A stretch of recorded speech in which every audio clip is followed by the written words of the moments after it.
What's up? What's up? What's up? What's up? Day walk. Walk it out.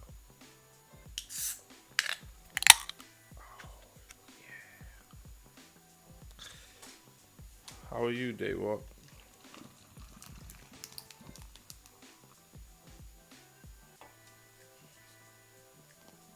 It's going okay on my end, man. Just trying to ride it out, get to this 100 days. A little earlier tonight, going back to how we used to. I'm gonna try to get the time down as much as I can. Um, the later I go, the sustainability on an every night basis is not there. Uh, we had a good show tonight. Topic reads: newspaper, TV, and socials all run the same playbook. It's open studio, so we'll have a nice interactive chat. And the poll looks like maybe you, Daywalk, got started or someone else. Let me just read off the poll real quick. Has media really changed or just the technology?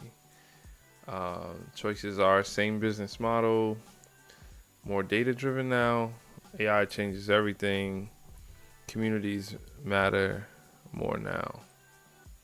So, we're excited to see what people say about that one. And then we got a little blast from the past. Just a discussion. Let me just get things lined up on my end. Hopefully people come in shortly. And if not, we'll just get this started. So you know what? I've had success with this technique in the past. So let me get a video. Maybe I could just react to it, just watch. It was something I needed to catch up on. I think it was the Real Organic Project.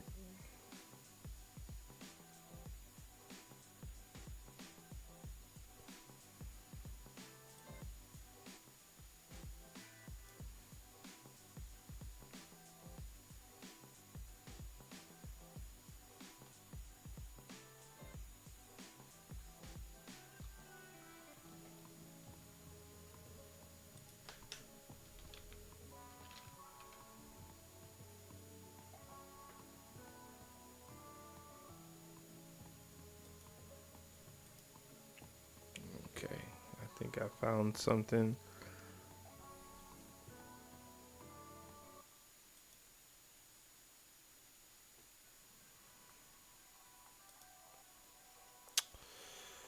It's nice to be prepared. It's also nice to know what you're doing.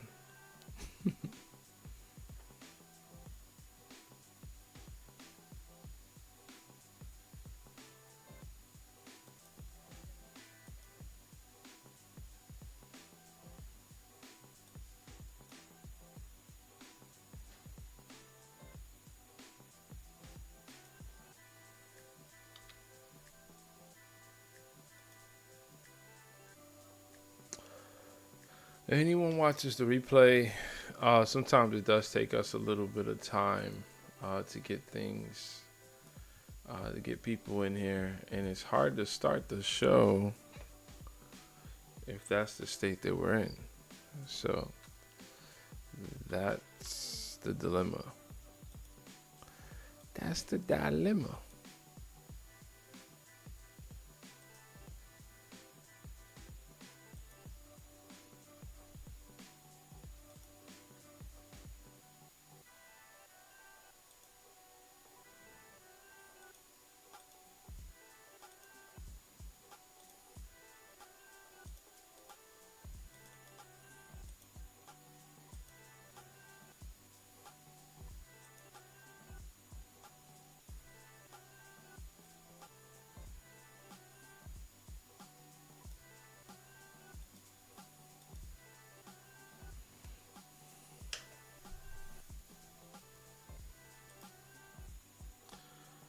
just working through, just looking at some of these settings. Something's a little off.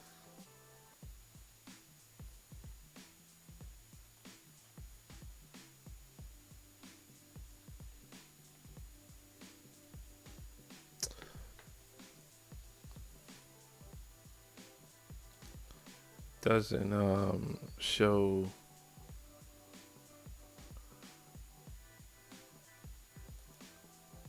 Okay.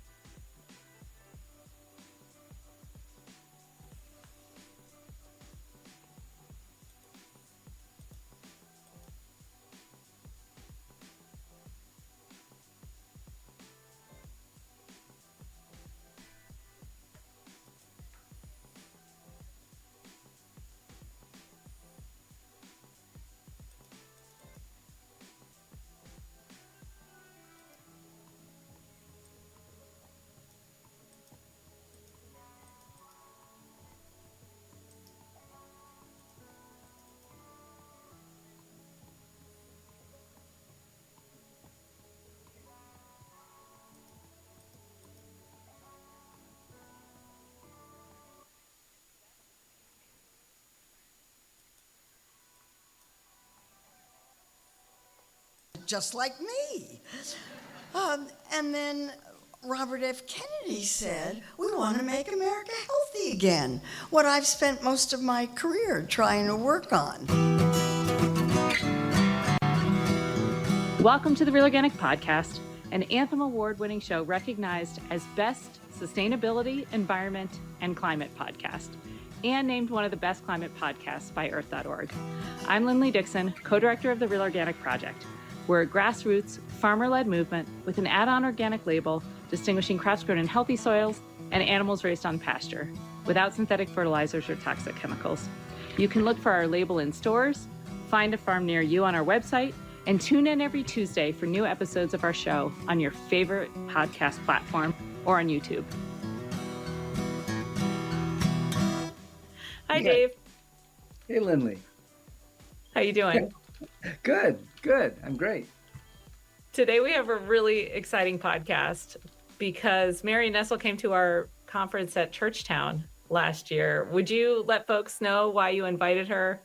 And she was kind of a contemporary of Joan Gussow, who we've celebrated quite a bit, but they do have slightly different emphasis. So I want to talk about that a little bit too. Marion's been a great champion for whole food her whole career. And she and Joan were similar, very similar, and they're almost contemporaries. Marion's younger by 6 years than Joan, maybe. And they're both in New York City.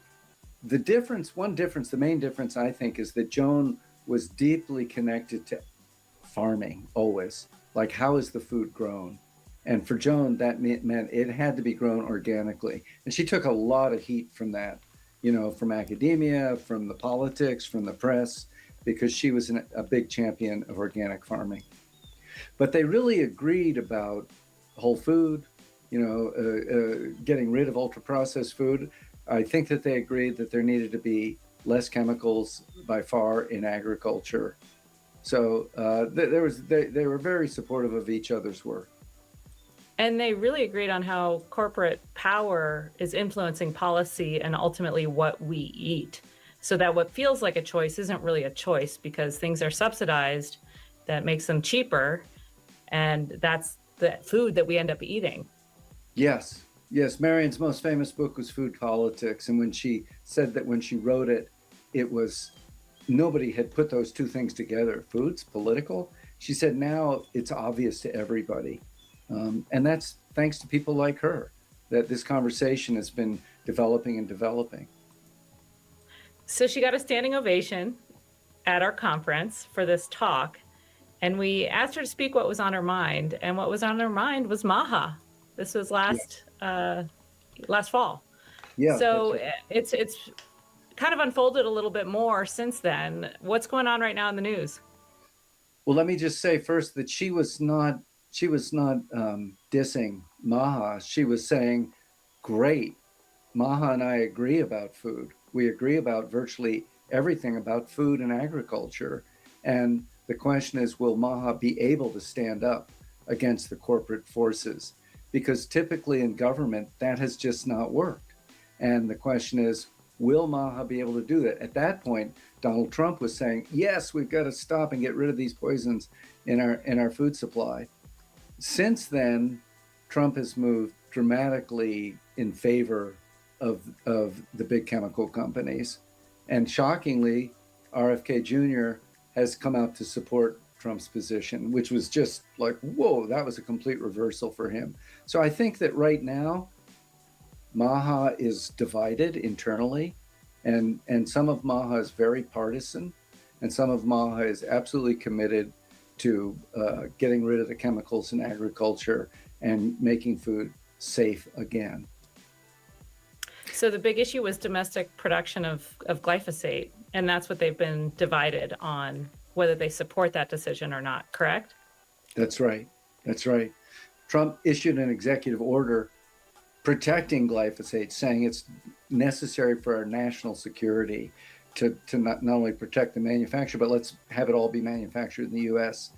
And Bobby Kennedy came out in support of that executive order, which I don't think he believed, but you know, it's the position he's in. Well, there's that famous story that you tell about Fred Kirschenman when you asked him what would he do if he was Secretary of Agriculture, and he said, well, that depends on how long I want to remain Secretary of Agriculture. That's right.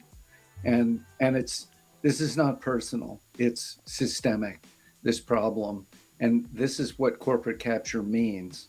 They've captured the whole infrastructure of government. And that's a crazy term, corporate capture. In that monopoly like lane. Clearly true. The connections between Trump and Bayer are manifold. There are many people, like Susie Wiles, his chief of staff, has been a lobbyist for Bayer Monsanto off and on for years. So, and she's just one of many. Same with Pam Bondi. She was also a lobbyist for Bayer. There's a lot of representation of their interests in the administration, as there is in virtually every administration. All right. Well, let's listen to Marion Nestle. Great. Here we go. Thanks, Dave. Several people said to me a few years ago that we need to think bigger. And I took that very seriously. And we have been thinking bigger, and it just keeps getting bigger and bigger. And it turns out, just like in a field, everything is connected. Everywhere, everything is connected. So the next speaker is Marion Nestle.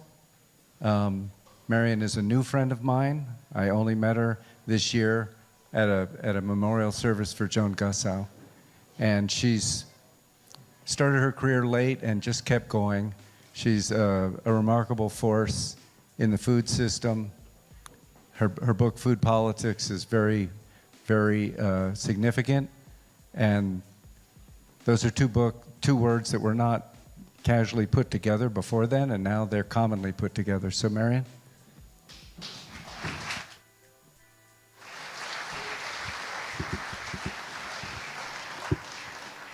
Hello. It's just such an honor to be here. That's all I can say. I've enjoyed every minute of this, and I've learned so much from you. When I was asked to speak here, I said, what do you want me to talk about? And they said, just talk about what's on your mind. And what's on my mind is food politics. And so that's what I'm going to talk about. By way of introduction, I write books about food politics. I'm a retired university professor. These are my 3 most recent books. I like showing the memoir on the left because I haven't changed a bit. The fish book is the one that they've got back there. It's a little tiny thing that's an excerpt from the enormous book that's being published in November, What to Eat Now, and there's some flyers for it back there. That's the end of the commercial. But anyway, that's what I do. And when my book, Food Politics, came out, as Dave said, the first question I got asked was, what does food have to do with politics? And it took me a while to explain it. it. It takes no time at all to explain it now. And my starting point for this discussion, I'm going to be talking about what's going on in Washington, was Donald Trump's announcement at the end of 2024, just about a year ago, Hi, on three. that in appointing Robert F. Kennedy Jr. as head of Health and Human Services, he said, for too long, Americans have been crushed by the industrial food complex. I nearly fell off my chair. He sounded just like me. And then Robert F. Kennedy said, we want to make America healthy again, what I've spent most of my career trying to work on. So the industrial food complex, I don't know what President Trump meant by that, but what I mean by that is the handful of companies that own most of the food in the supermarket. That's big food, all those different companies. But then we also have big ag and... Hey, Jojo. I was kind of just watching this. I'm a little early tonight, and I don't think that people are coming in yet. So I'm just kind of hanging out. How are you doing?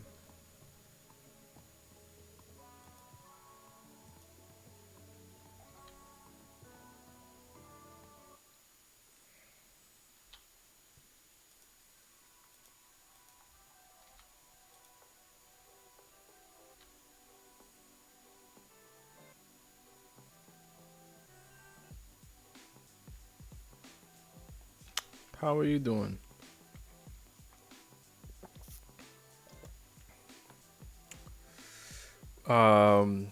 It's one of those, man, just living, been pretty busy lately. Same here, man. It's a good thing though. I've been busy in a very good way. Um, you know, a lot of projects. Today I had to tell myself, focus on the discipline, not the motivation.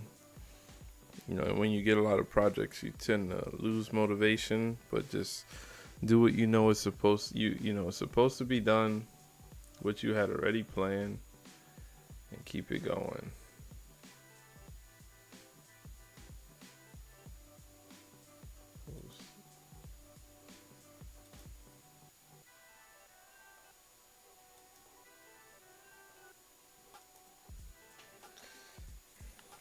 I was just posting something on Reddit.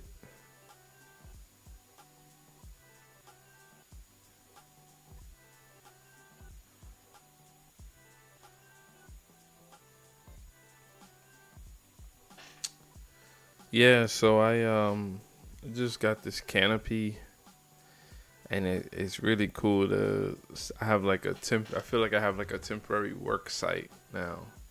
That's how I'm treating the land and the projects. I have a temporary work site, and it's gonna be a bunch of moving parts. Yep, a week into 100 days. Yeah, that's crazy.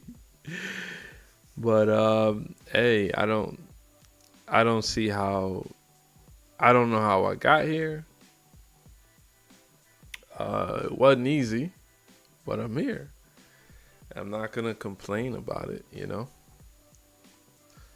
Just appreciate it. So that's kind of where I'm at. I'm just appreciating the efforts. And thank you for your help.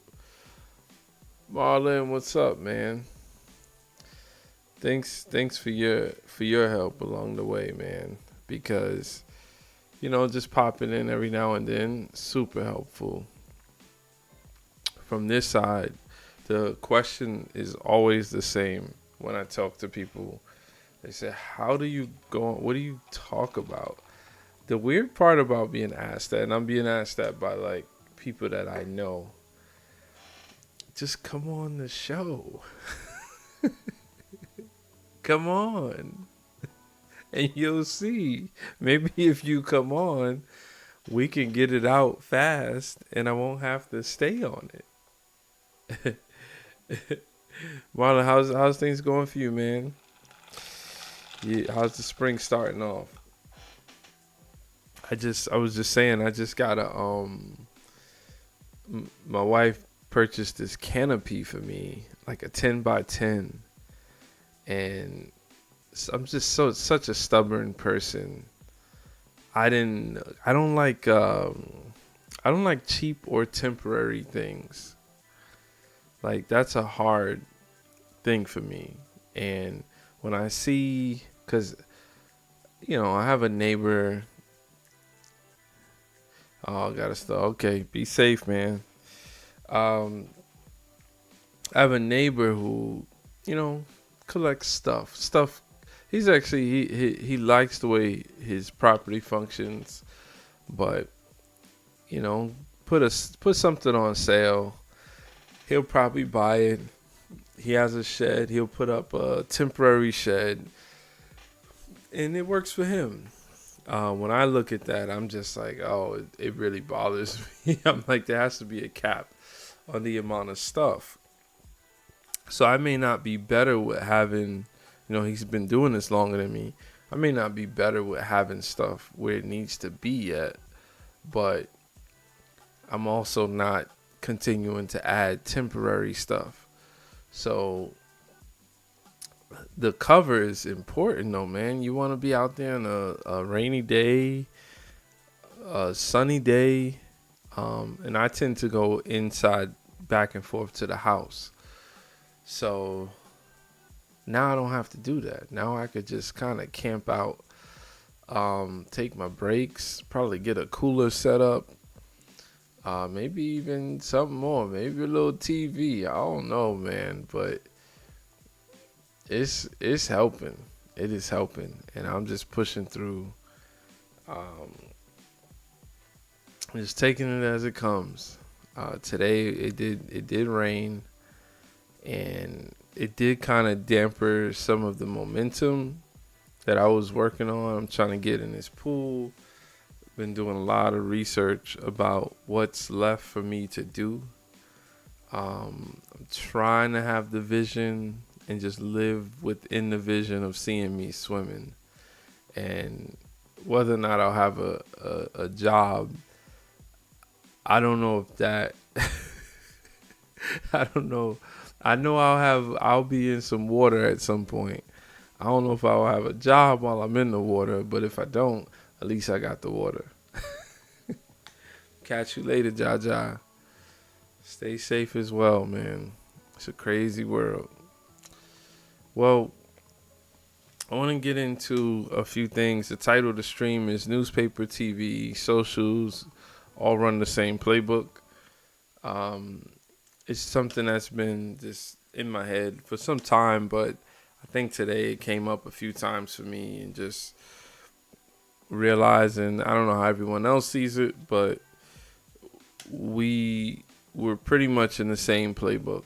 And if you don't acknowledge that, if you don't understand that, then you assume that you're onto something new. And it seems, new could be cool, right? You see that, oh, look at that new PlayStation coming out. New could be cool. You see a new Mac, same shell, new Mac though. New could be cool. But if it's not really new, then what are we doing? And that's kind of what the discussion is. So a few people jump in here. I'm going to just play this video that I had queued up from Alan Watts. Excuse me, I said Alan Watts. From Alan Savory on the Real Organic Project. Another one of my favorite people. As we talk, not a single world leader knows what to do. And every single conference on biodiversity, desertification, climate ends in chaos and confusion. If I was a world leader, listening to that professional advice, I wouldn't know what the hell to do. So I've suggested a very simple way. Let's just take one country and one case and just do it and see what happens. Now, if I'm wrong, we will have wasted a year. We may have wasted a couple of $1 million. If I'm right, I don't know about that shrug on a couple $1 million though. He was like, whatever. It's not my money. $1 million. If I'm right, how will you put a price on it? We will save billions of lives. We will save tragedy beyond imagination as globally civilization collapses. Shouldn't we try that? Because as we Yeah. In this episode on the Real Organic Project was pretty good. I don't know how to get to it. It wasn't that long ago. So I catch these on Sunday. They come out on Sundays usually. Actually, they've been coming out on different days. Cause let me see. Yeah, this is 15 hours ago. So they kind of, it looks like they're switching it up a little bit. But here you go. 2 months ago, Alan Savory using livestock to reverse desertification. I've been watching Alan Watts for some, I keep saying Alan Watts. Alan Savory for some time. And he has some, I think there's a nice doc out there where, you know, he shows taking the land that was pretty much desert and bringing it back into pasture. He does it with animals in a rotational grazing program. So the mix between animals overgrazing areas and their dung not really penetrating the earth, not having the appropriate grasses, so animals go and concentrate into areas that have grass, and then they continue the cycle. They overeat. So this is, according to him, this is caused by the way we manage animals. So in his management tactics, this is separate. It's just a different way to look at it, where you are setting up situations where animals are able to graze areas that are deemed appropriate, right? And then you move them. They leave their dung, you know, in other systems like Joe Salatin shows a system, and you could bring like chickens behind the cattle. I think that's the way it works. So one leaves very rich nitrogen dung, and then the chickens, they'll come right behind that, and they'll leave their stuff as well. And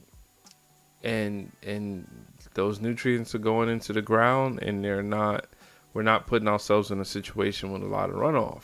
Runoff being bad, taking nutrients in topsoil and just rushing it, you know, flooding it somewhere in a concentration and removing those resources from wherever it was at. So that place is now super vulnerable. It likely is not going to have topsoil or ground cover. And when the sun starts beating down on this, it's just going to turn into crust. And that's how a desert forms. And then, you know, now you have this crust. So you're going to get, the animal's going to be fighting for that little pond that comes up, little drop of water. So, and I think the last part of it is that it causes larger storms, because I think in precipitation, some of the particles, the dust particles, are being caught in from desertification, and the dust particles are being caught in the atmosphere, and then there was some like negative effect to the size of the storms, or just the magnitude of the storms. So that's Alan Savory. Nothing to do with tonight's topic. So I'll just go ahead. I don't know who's hanging out in here. I had a conversation with a friend about the concept of a lurker. And I have to take a step back because I always call him a lurker, but I didn't realize that you may watch this on a TV and you don't have the ability to comment without pulling out your phone. So my bad on that. I don't mean to call people lurkers. Marlon's hanging out. Yeah, man, that's a whole thing. If you want to know straight from the source, Alan Savory, that's Allan. He has a TED Talk from years ago, and the problem with Alan Savory is that in a science scenario, you usually get people on both sides. And Alan Savory is claiming, listen, I'm an old man. If you don't want to try this, I don't need to do anything to prove to you that what I've done worked. I've already proven it. You go check it out or you go test it for yourself. So because, science needs to run based on certain trials and controls, like what is an experiment? What's the hypothesis? Alan Savory's like, we don't have time for the way that certain people make decisions. The writing's on the wall. And he's, if I'm not mistaken, he's in South Africa? Could even be in Tanzania if I'm not mistaken. But yeah, he's his systems, they turn areas like really lush. I mean, speaking of that, I always bring him up, but Jeff Lawton, I spelled Jeff wrong, of course, because he doesn't spell it the way I would think it's spelled. Along those lines, this is Jeff Lawton, and this is the Green in the Desert project. So it'd be good for you to see this. Definitely, Marlon, if you're still hanging out, it'd be good for you to see this. I find it hard not to want to do this. Like, this is what's next for me. I love permaculture, but I think that we have so many broken systems in the world, and we need to share information. So there's a lot of information sharing, there's culture sharing, there's learning and education systems, and definitely going back to like the community farm. This is something, man. Check this out. Hi, Jeff here at the Green in the Desert project in the Dead Sea Valley in Jordan, lowest place on earth. This project didn't start like this. We started off with rock and pour.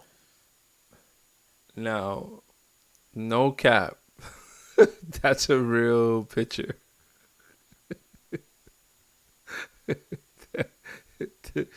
It's like I want to believe there's snake oil involved, but I've watched this project the whole time. Oh, okay. So you know Jeff Lawton. Okay. Dusty soil.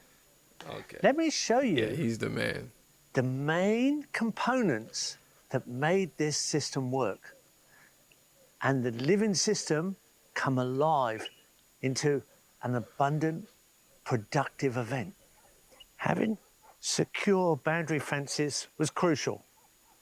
And we started off with a wire fence, and we've ended up with a nice wall. But Yeah, I like it's the always been iteration. essential to be well fed. Yeah, he's the real deal, man. But it's like, I don't know.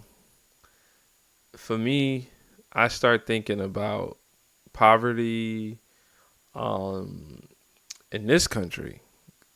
First and foremost, I start thinking about knowing what our neighborhoods are like, or places that have a lot of vacant land and vacant properties, and it's like, what are we doing? Why aren't we doing this? Like, this is the good part of YouTube. He's definitely the real deal, though. Fenced away from grazing animals. Water tanks have always been a crucial component right from the start, and always will be. We started off with a lot of smaller tanks, and over time we've ended up with some big tanks. Water does come in from the outside world, some by mains water, just a few hours a week, if we're lucky, and some brought in by tanks and tankers. That's standard in these hot, dry deserts. Access tracks through the site have always been essential, and we've ended up with nicer and nicer tracks over time, but... So he keeps saying over time, profit over... Well, I hear that part, Marlon, but it's like, just in my upbringing, in the Bronx, like, there's a ton of vacant lots, and they've done a good job of, oh, we're gonna make this little program. We have a community garden. I think the information passing is the first major breakthrough. I don't think people realize what's possible. I don't think people connect. Like in cities, a lot of times they don't want you to grow like fruit on the roadside. Bless you. They don't want you to grow fruit on the roadside, right? There's all these rules. And the people, it's our city. Well, you gotta get government to pay for these, though. I like where you're going with that, but I've worked around and in many nonprofits, and they have no problem pushing programs and getting money, getting funding for these things that don't really, in the end, they don't really help people. I remember being at a meeting I was in the South Bronx, and a very popular, I would say one of the number one nonprofits that were there to, help out these conditions in poverty. They got a collective of people together. I was privileged enough as a tech consultant to be a part of it. And they said out loud, they said, we've been here for 20 plus years in the South Bronx, and we've learned nothing. I was like, oh man. So like, I hear you on the money part of it. Gotta go. Of course, man. Of course. Thanks. I'll catch you another time. Hey, we gotta actually, before you go, I gotta I'm gonna reach out to you. Once I pass the 100 days, we're gonna figure out how to do some cross channel collaboration. I think you and there's another guy I had in mind. Maybe we can get a few people together and have a nice combo. We could all benefit from that for our channels. All right, Marlon, talk to you. We've had to define the access throughout the site so that we can work efficiently and get to all the trees that need attention, production, and picking. Water harvesting earthworks have been a major component right from the start, and we're in the longest swale, highest in the site. So it starts at the lowest point on the highest boundary, and it goes right through the site from one side to the other. These were constructed on top of rock mounds on contour. Because we had so much rock, we had to do something with the rock. Speaking of the on contour, I personally, I got like, sometimes when you watch stuff on here and it looks so easy, but it also looks fun. I was trapped with the concept of having my new garden that I was working on contour.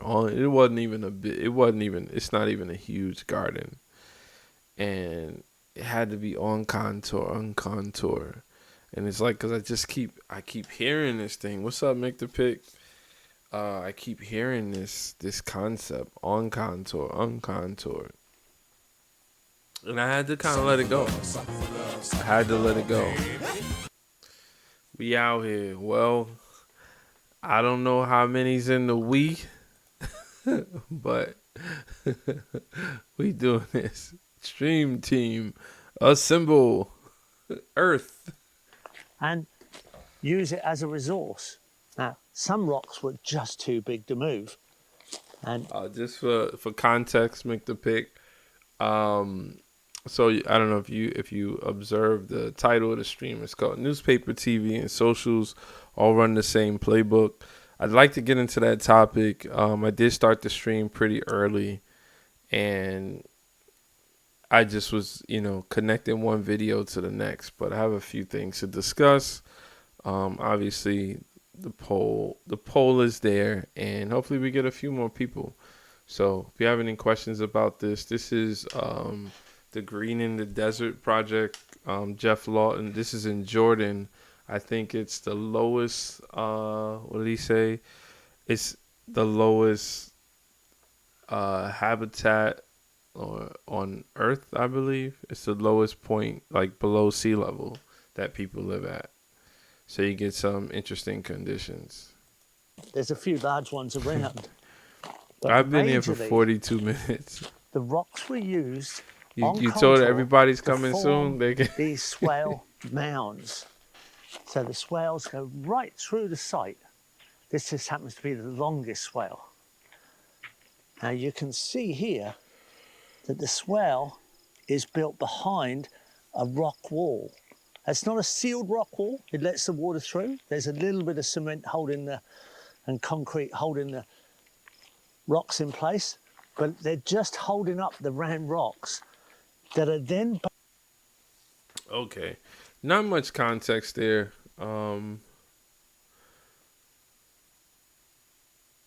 Not much context there.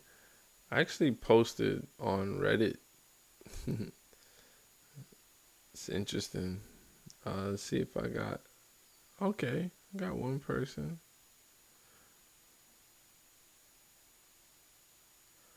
Okay. Oh, my YouTube data is not. They're not receiving enough data.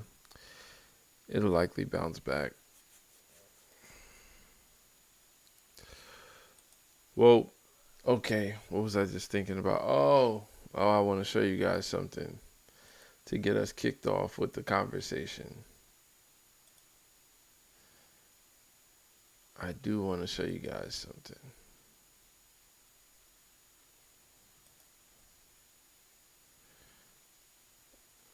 Once I figure out how to do it.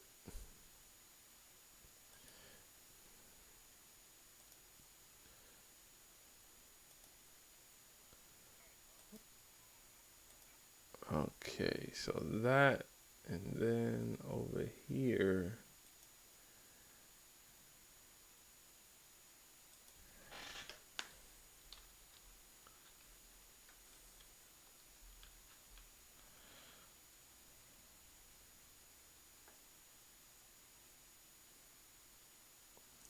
Yeah, man, I feel like I got this other screen going.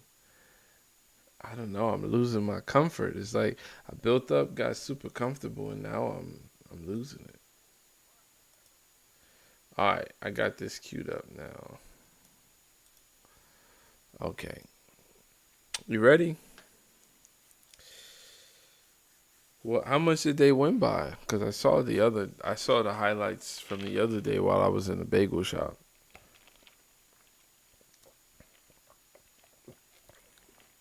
Philly looked terrible. Okay. So let's introduce this thing. We're gonna have some AI talk tonight. I think the real, from a heart to heart, the real thing that I wanted to say was I want predictions. I want to predict where this is going. Because I'm starting to realize that, especially on social media. Okay, it's a lot closer than the other game. Especially on social media, entertainment is the only driver of AI. Like that's where it's kind of doing its thing. And today I was given the opportunity to reimagine a video. Just a button click. All I had to do was press the button. And I didn't know what was going to happen. I didn't know if it was going to post stuff. Like weird stuff, like when Facebook changed that if you change your profile picture, they try to make a whole post for you. Weird stuff. So I tried it. I pressed this button. And last week I had downloaded this app. I think it's called Create. It's an additional YouTube app. So now to support YouTube, yeah, you have YouTube, then you have YouTube Studio, and now you have the Create app. So you need 3 apps just to support this habit.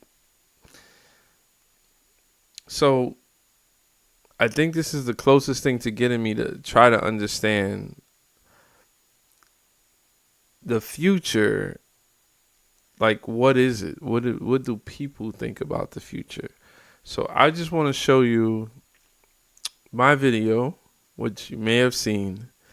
And while I was watching it today, I got prompted, like a call to action, specifically to reimagine this one video. And I'll actually post a link in the chat because it's unlisted. It's on a different channel and it's unlisted. So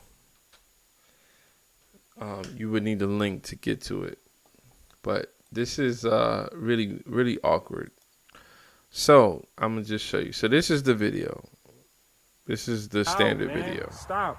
Can't. I told you cannot stay here. Look, I'm not flying eagles, but you're gonna have to figure this out. You figure it out. Go.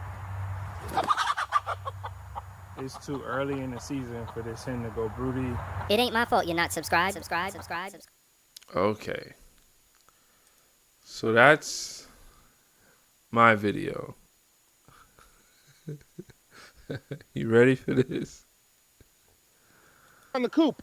Cluck, cluck, cluck, cluck, cluck, cluck. Whoa. Oh, wow. All right. I surrender. Cluck, cluck, cluck, cluck, cluck. All right, let's check on the coop.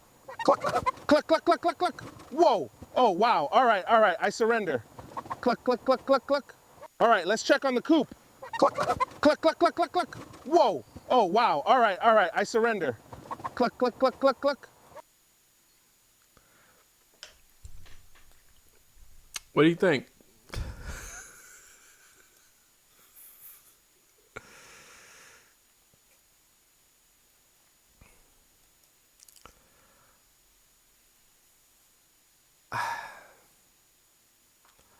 What do you think?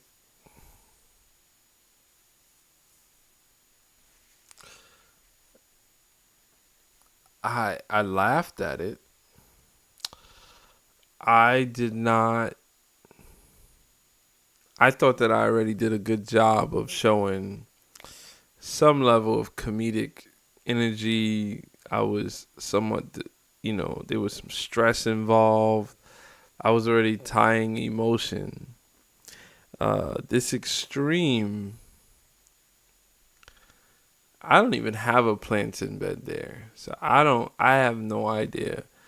And then I started like looking at the video further and I'm like, wow, this is what you got to look for. And since this is my situation, I'm aware and I know what's there and what's not there. So there is no plants in bed there. You can see in the bottom left.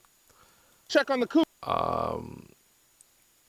The nesting box, the chicken already doesn't fit in there, right? And the door is kind of off. And then what you're gonna see is the chicken, because it weighs so much that it's gonna push the nesting box down. It's gonna like sag, but then after it sags, it kind of becomes a door, which is super weird. Cluck, cluck, cluck, cluck, cluck, cluck. Whoa. Oh, wow. All right. I surrender. Cluck, cluck, cluck, cluck, cluck. All right, let's check on the coop. Cluck, cluck, cluck, cluck, cluck, cluck. Whoa. Oh, wow. All right. I surrender. Yeah, I mean, definitely added some weight to me.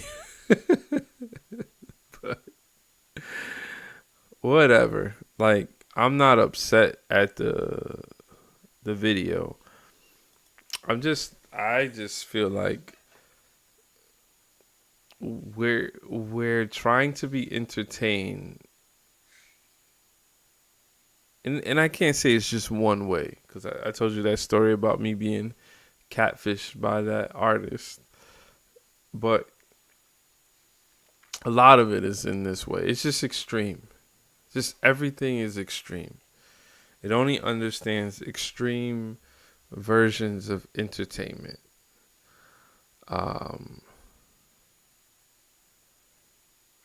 One thing that I find odd about this bed is that I do have a plantain bed that looks very close to that. And I'm wondering, did it take other content and kind of mix that in there? Oh well. So that was that. I wanted to talk just about AI predictions. Like I said, if we're in a space where AI is really, and when I say AI, I'm mainly talking about social media and how it's gonna reach out to us, communicate to us. If it's just going to reinforce in an extreme direction, and I would say extreme, but it does favor certain things, right? Like fun and happiness and laughter, things that may be politically driven. I think it favors things.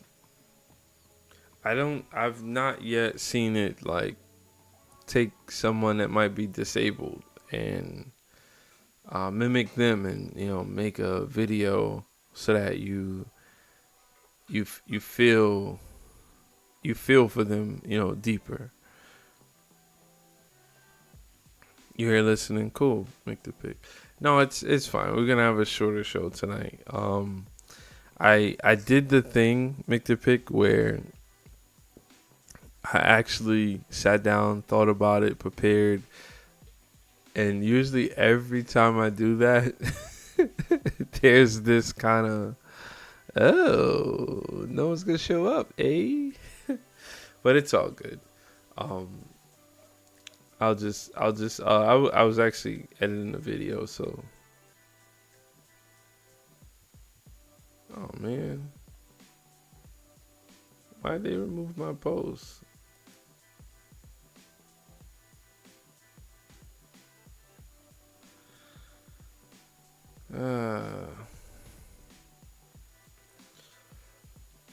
Okay.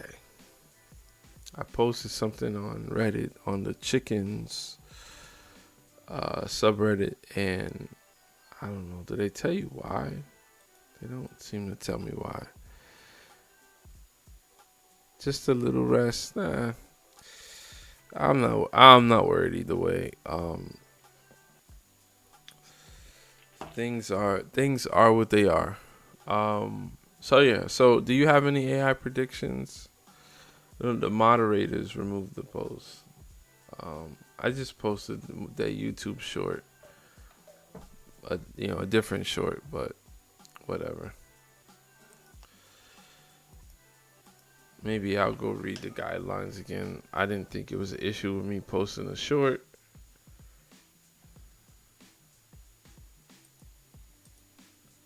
I don't use Reddit much, but I do feel like one of the next steps is figuring out a strategy, using some sort of external sources to get more attention. The YouTube platform, it's done what it can do up until paying for advertising. So I might need to figure out something else.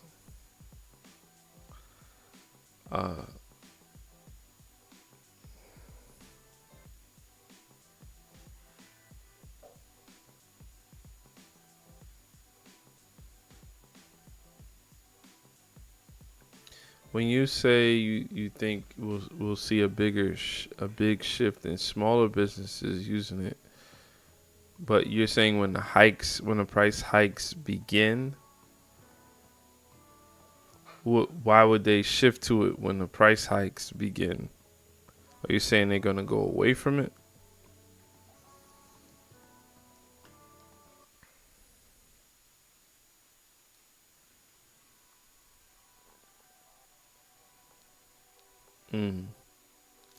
That's interesting. If we go to local LLMs, we'll need more engineers to support the environment for those LLMs.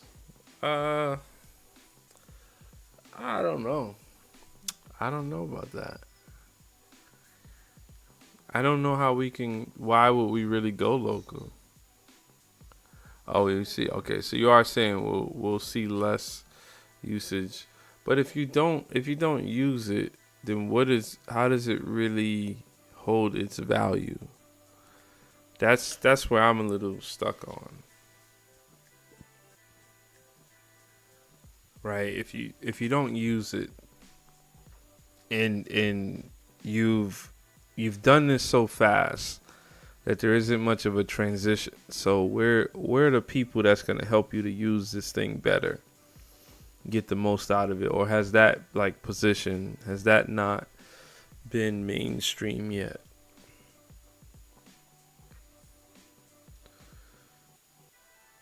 So I was going down a different slightly different concept. When I say newspapers, TVs, and socials all run the same playbook, not getting just big on AI, which we tend to do, I like to take a step back. Yeah, it's a product searching for its value. Yeah.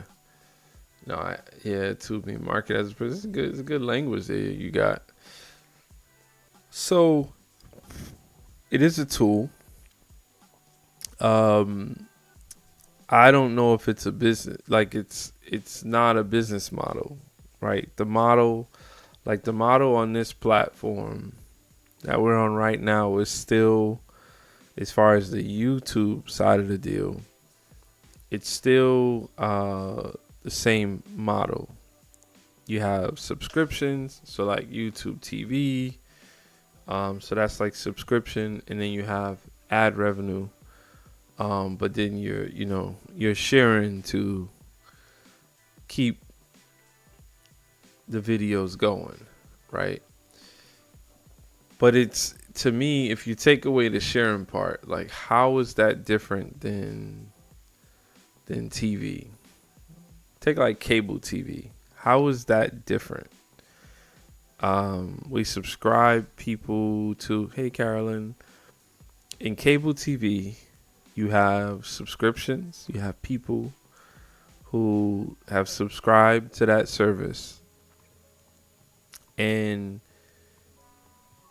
you have ad revenue. You're making ad revenue because you're publishing commercials. I feel like when you take a step back, it's a very similar model.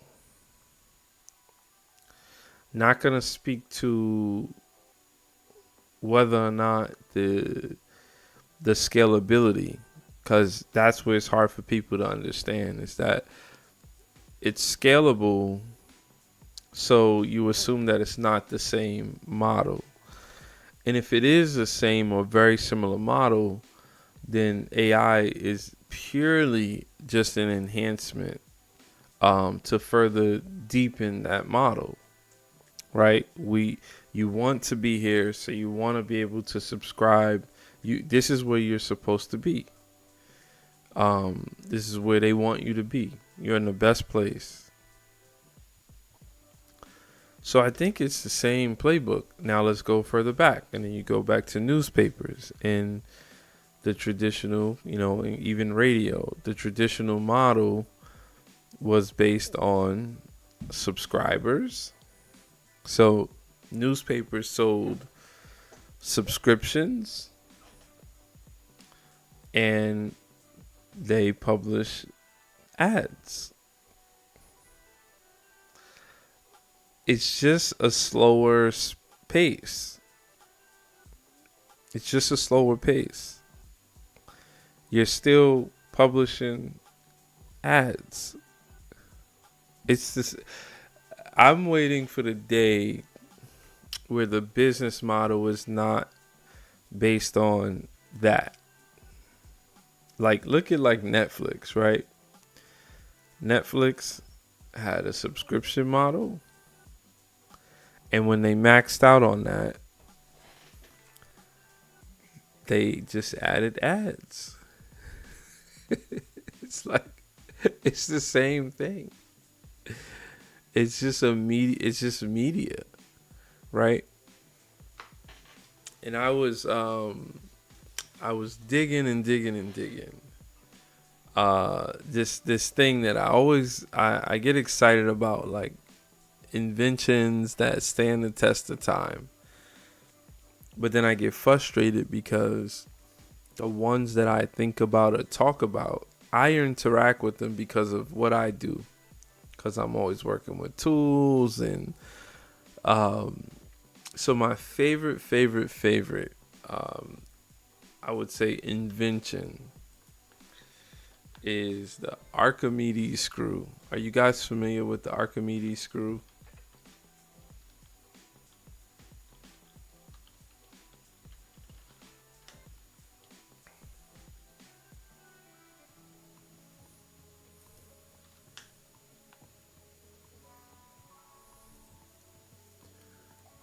Carolyn, make the pick. Are you guys familiar with this?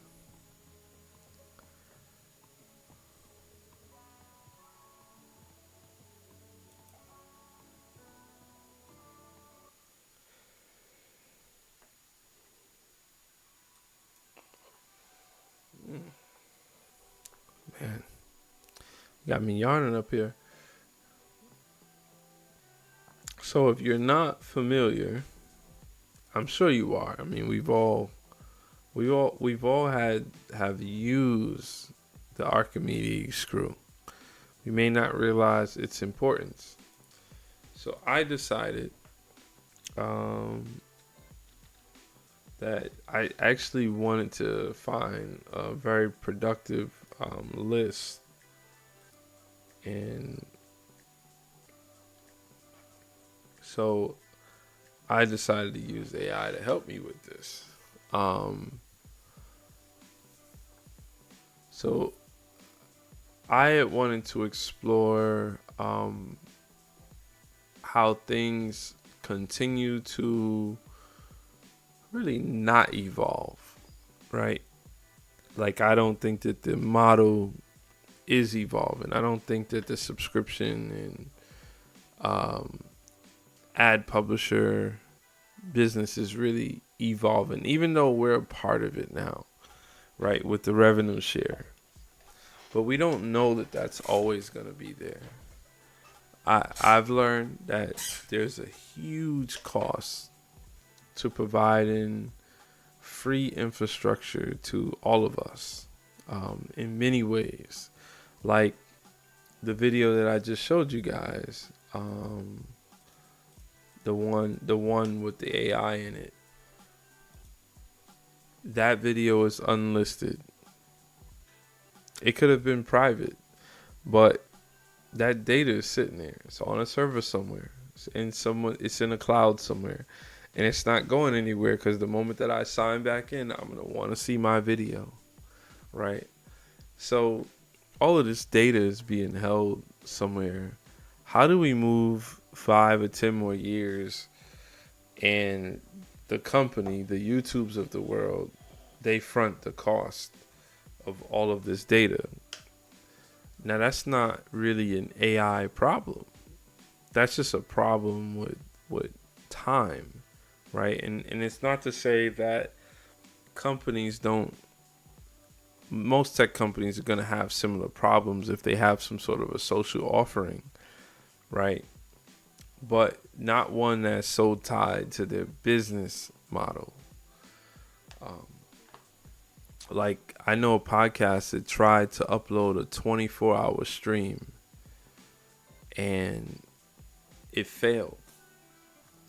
It failed and they didn't have a backup. They were expecting YouTube to have a backup. So I just wanted to go down this list and then we could get out of here if we don't have any more participants. So the Archimedes, I'll just read it off. The use of Archimedes' screw principles are in water and infrastructure, energy, agriculture, industrial manufacturing, consumer technology, robotics, and experimental tech. So let's just go down. So you got irrigation systems, flood drainage, stormwater management, wastewater treatment plants, canal water movement, land reclamation systems in low-lying regions like the Netherlands. In energy, we have micro hydroelectric generators, fish-safe hydro turbines, renewable low-head water power systems. So this, where I'm going with this is like, look at agriculture, grain augers, feed transport systems, seed conveyors, compost handling, fertilizer distribution. Look at this. People often don't realize snowblowers are basically aggressive Archimedes screws.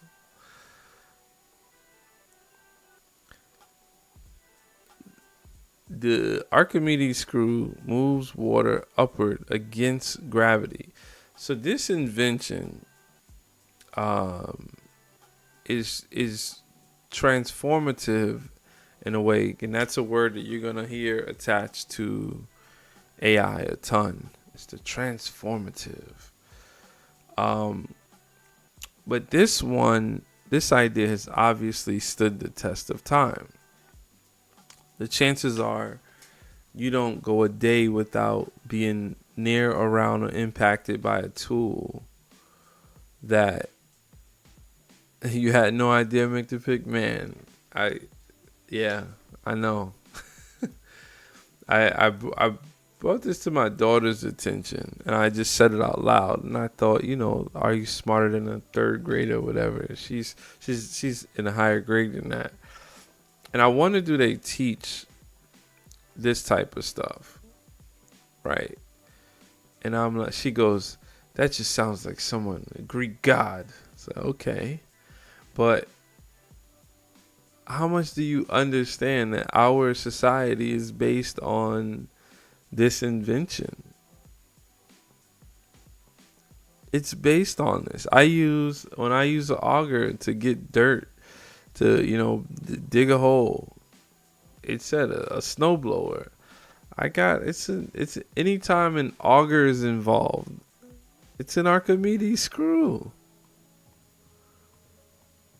And this is a physical transformative technology, and I can't take things away from AI and LLMs, but I would say that there's no way that this thing could just favor like good.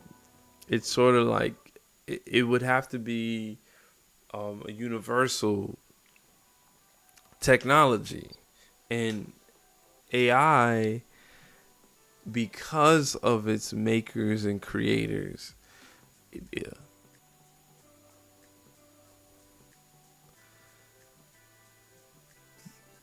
That's an intentional attack of a certain area. So then you have other sectors. You have like creative professionals and entrepreneurs, but all they're pretty much doing is making media as well, right?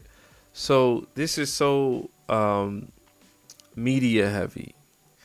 Things like the AI technology that helps to make walls, cement walls, kind of failed. There's reasons why it didn't work. And I always come back to this, guys. Is it possible? Sure. Is it plausible? Don't think so.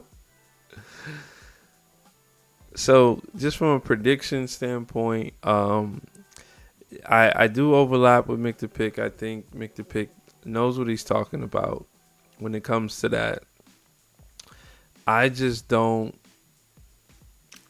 have faith that we won't be sacrificing people, culture, community just to push this on us.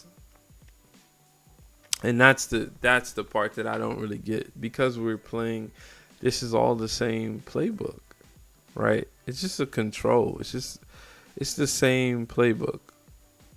In fact, we might go back to, and I don't see a reason not to. We might go back to having cable TV now that they've fought all of these content wars. We'll go back to cable TV that now is more heavy on demand. You won't need a cable box. You'll just have a cable TV app. The big companies that have survived, the Disneys of the world, the ones that have aggregated assets, sort of like when Nike was able to buy out Converse. They'll be the ones around, and they will create a cable channel or platform, and we'll have ads that are through that platform. Like, the framework's already there. As long as cable still has Cinemax, well, remember, we went away from cable not because cable wasn't good. We went away from cable because of its limitations in on demand and cost, right? Because at the time, Netflix was inexpensive. There's others that didn't exist. Paramount, Disney, ESPN came on before those. So once you start seeing, I could just a la carte.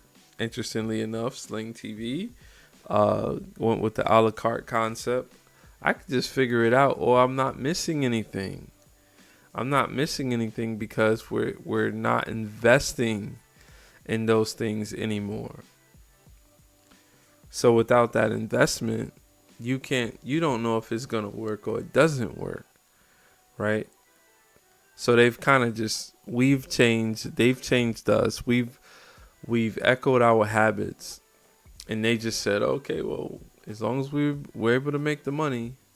But who would have thought that you would either need to get passwords from someone or pay for all these different services just to have your belly full, right? That's insane. So how is that better than cable, where you kind of had one relationship? Now, cable could have been better about what they do and how they do it, but everything is out of whack. The sports is out of whack. You can't even buy the NBA League Pass package and have everything. Same for football. Same for baseball. So looking back, it feels like cable had more and it was more concentrated. It'd be hard to argue that.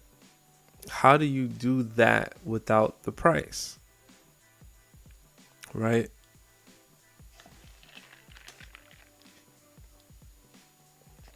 But that's all I had.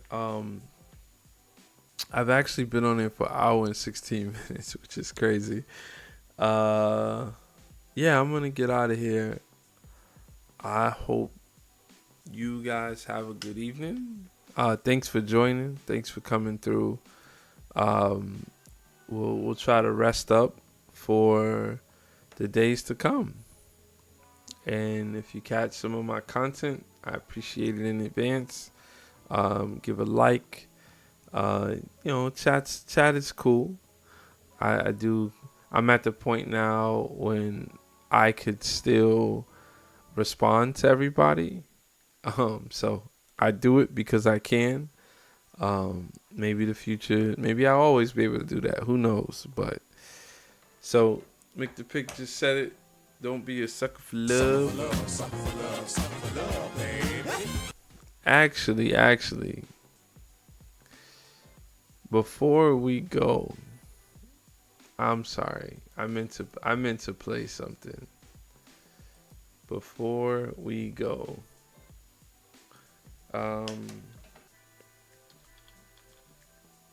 Make the pick. You'll actually like this.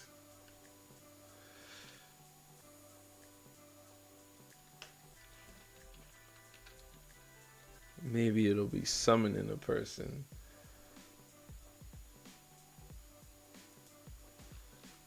I have a channel that I'm still struggling to name it, and oh, come on.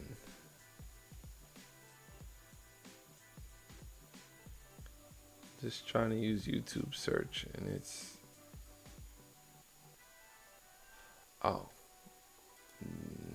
my bad. I could do it a different way.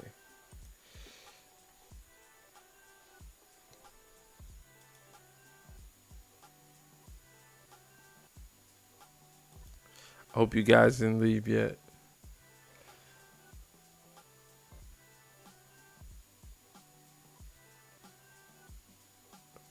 Alright, so I wanted to play, since Shadow Black is teasing him coming back, I wanted to just play something that we were working on in the past, and I came across this today,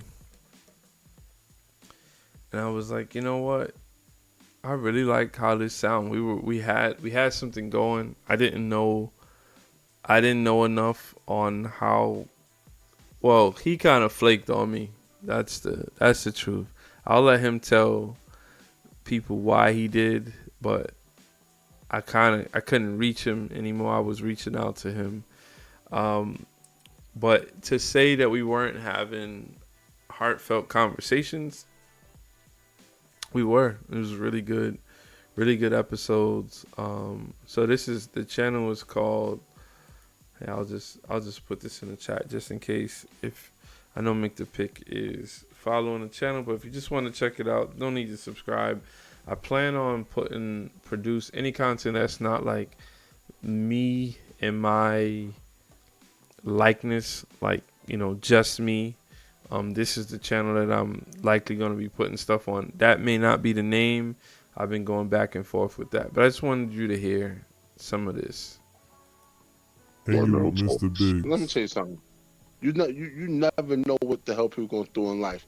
All I gotta say is this: I done seen things in this life that people suffer in silence. They don't speak about it.